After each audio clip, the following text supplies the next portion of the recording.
కేంద్ర మంత్రి Bandi Sanjay, MP Dharmapuri అరవిందులకు legal నోటీసులు పంపించారు మాజీ మంత్రి కేటీఆర్. తనపై తన కుటుంబంపై నిరాధారమైన ఆరోపణలు చేశారని, పరువు నష్టం కలిగించేలా మాట్లాడారని నోటీసులు పంపారు. ఇద్దరికీ వేరువేరుగా తన న్యాయవాదులతో నోటీసులు పంపించారు. నోటీసు అందించిన 5 రోజుల్లో తమ వ్యాఖ్యలపై క్షమాపణ చెప్పాలని, లేదంటే సివిల్, క్రిమినల్ చట్టాల ప్రకారం కఠిన చర్యలు తీసుకుంటామని హెచ్చరించారు.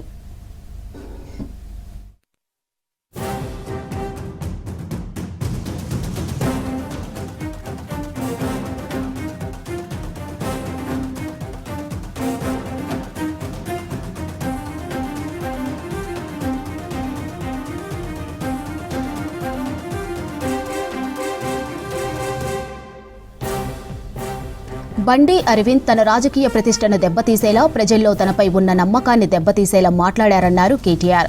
బాధ్యత గల పదవుల్లో ఉండి అడ్డగోలుగా మాట్లాడారన్నారు. సాక్ష్యాధారాలు లేకుండా కేవలం దురుద్దేశంతో రాజకీయాల కోసం దిగజారి ప్రవర్తిస్తున్నారన్నారు. బండి సంజయ్ గతంలోనూ ఇలానే మాట్లాడారని, ఆ కేసు కోర్టులో ఉండగానే మరోసారి తనపై నోరు పారేసుకున్నారన్నారు.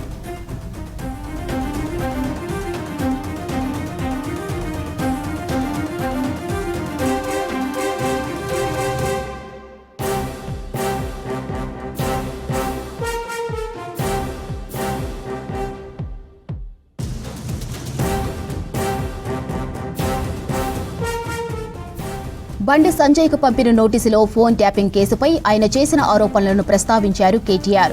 బండి ఆరోపణలు పూర్తిగా అవాస్తవమని స్పష్టం చేశారు.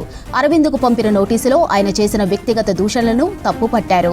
డ్రగ్స్ తీసుకుంటున్నారని, సప్లై చేస్తున్నారని అరవింద్ చేసిన వ్యాఖ్యలు ఆక్షేపణీయమని చెప్పారు. ఇది కేవలం రాజకీయ కక్ష సాధింపేనని వివరించారు.